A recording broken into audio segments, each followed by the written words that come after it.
Hi, I'm Limor Schafman, head of KeystoneTech Group and also host of Dig-In Radio Show, and I'm pleased to be here today at NAB365 with our Thought Leadership Series.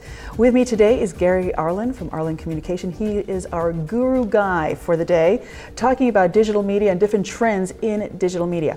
Gary, welcome to the show. Limor, it's great to be here. So Gary, first of all, I want you to tell people what you are all about and what you focus on. So give us a very short, I know it's impossible, but a short synopsis. Well, aside from being a 30-year veteran of NAB shows, I have a consulting company here in the Washington area, and we've looked at the convergence in recent years of telecommunications and media, a lot of tech media policy issues, obviously part of the new agenda we're facing, especially right now in Washington. But we've really focused on how consumers are absorbing and using all these new media tools they have available to them, and what it does to broadcasters and others who have traditional media plays. Wonderful. So let's take a look at that first right off the bat. One of the biggest things that the broadcasters are interested in is what is happening with video and what is happening with content migrating, as they're afraid, from their TV channels and from their broadcast media to digital media. What are the trends going forward? What have we seen in 2008, and what are some of the trends that you see going forward? Well, the biggest issue is, and it's been going on for several years now, is that broadcasters who have content now have many platforms and ways to distribute it, even at the very local level. You know, broadcasters' newscasts, weather and traffic reports are available on a number of different platforms, both online, which has been exploited for almost a decade now, and now on more and more mobile ways of distributing that through the handheld smartphones that are becoming available. So there's just more to do and more ways to see it. Now, the relationship then is that there's more competition and more ways that customers can look at it, so the numbers change, the whole dynamic of how you measure it, how you get to customers wherever they want to look at it. So what kind of metrics do you think we're going to be seeing down the line? Clearly that the measurement process of success of a show needs to change. So what do you think is going to happen? Well, one of the ways is television becomes, as it has been with cable for decades now, becomes more like radio. It's a cumulative rating with time shifting. And of course, a decade ago, broadcasters were very concerned about the DVR, the digital video recorder, and how that affects both when you watch and what you watch, including skipping commercials. So it's changed the programming at a number of levels. And we now have a track record. We've got decades of this, almost a decade of this. Now we're looking at an era of really on-demand programming, on-demand video. The internet has already introduced us to that, and now we're going to see even more of that through mobile platforms and the increase of online video. Well, one of the things that I just had the privilege of interviewing for the NYMEG breakfast in New York this past Wednesday, George Klavkov, outgoing Chief Digital Officer for NBC Universal.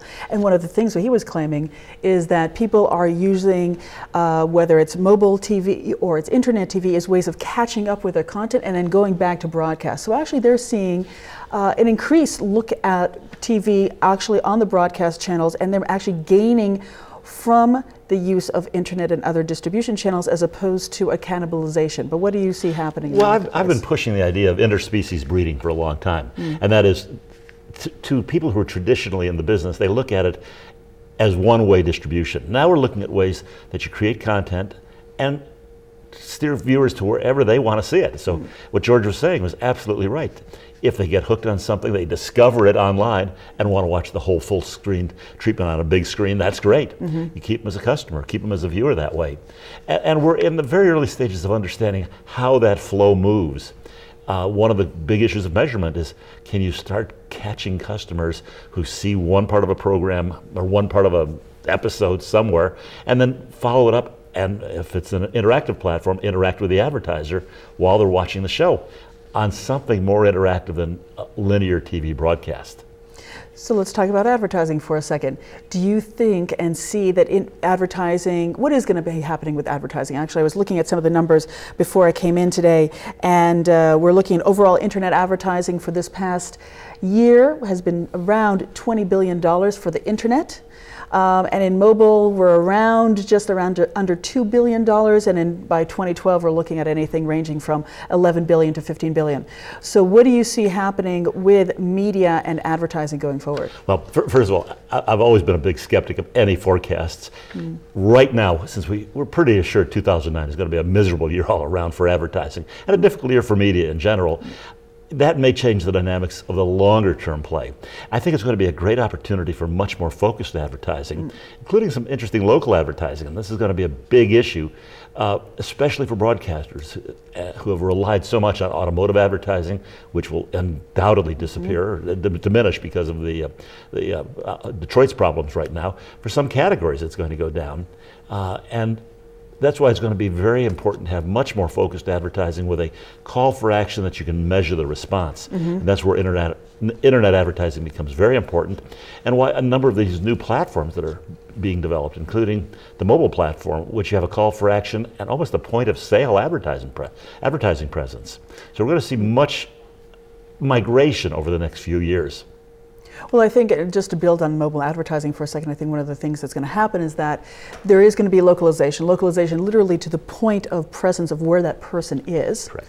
And also there is a level of personalness that's going to be happening where people are going to be able to get literally what they want, where they want, at the moment that they want it, and that can really drive sales into retail at that point of and place and time. You know, it's going to be customized, personalization, and more importantly, it'll bring new advertisers in who really want to get only a certain kind of customer. Now, one of the big challenges, both for the agencies and for the advertisers themselves, is how to appeal to the very fickle, what we call Generation M, the millennium generation, the mobile generation, basically kids in their late teens, early 20s, who have a very different relationship with the medium that they deal with, and a different relationship with the advertisers, both trust factor, familiarity factors.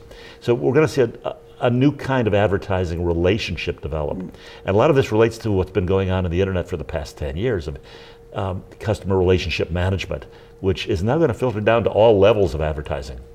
Well, let's talk about, tell us a little bit more about those behavior trends that you see happening in the youth marketplace with regard to mobile and advertising. Are they willing to accept mobile advertising? Are they not? When are they wanting to see this? How do they interact with that medium? Just as the audience can clearly see, I'm not a great one to talk about young customers. On the other hand, I've been paying attention to how they shop and how they buy. And clearly they are very trusting. The research we've got, the secondary research we've been privy to, says they are very trusting of a message, a mobile advertisement, because that's their only medium in some cases, not their only medium. They watch TV, they listen to some radio, they occasionally look at print, but the mobile product is with them all the time. And if they do sit down, they're looking at a desktop medium. So they trust advertising that speaks to them. I actually, and I'm sure a number of viewers get the same impression, if they look at some advertising which is no longer limited to 15 seconds, 30 seconds, or a broadcast advertising slot, you say, what was that? I mean, what was the message there? And yet when we look at how young viewers respond to that, they understand it, they get it, they are mobilized to do something about it if it speaks to them. Well, I think you just said something very important. I think actually advertising is going to change in terms of the style that it is, because it's going to become more about information. So there's a blending that's going to be happening between advertising and the advertising message and the information that the consumer is going to be getting, because that is what they really want. So in order to accept advertising, they need to be receiving value. And that blend is what is going to be the future in terms of advertising messages. Value is really the key word in all new media. The advertiser is very concerned about it. The value, which means traditional cost per thousand, other measurements, become a little different. I mean, if you can not only provide information, but provide a call for action and then place the order, click, whether it's through a remote control or through a handheld, your mobile phone, your smartphone, it really does change the relationship at every level.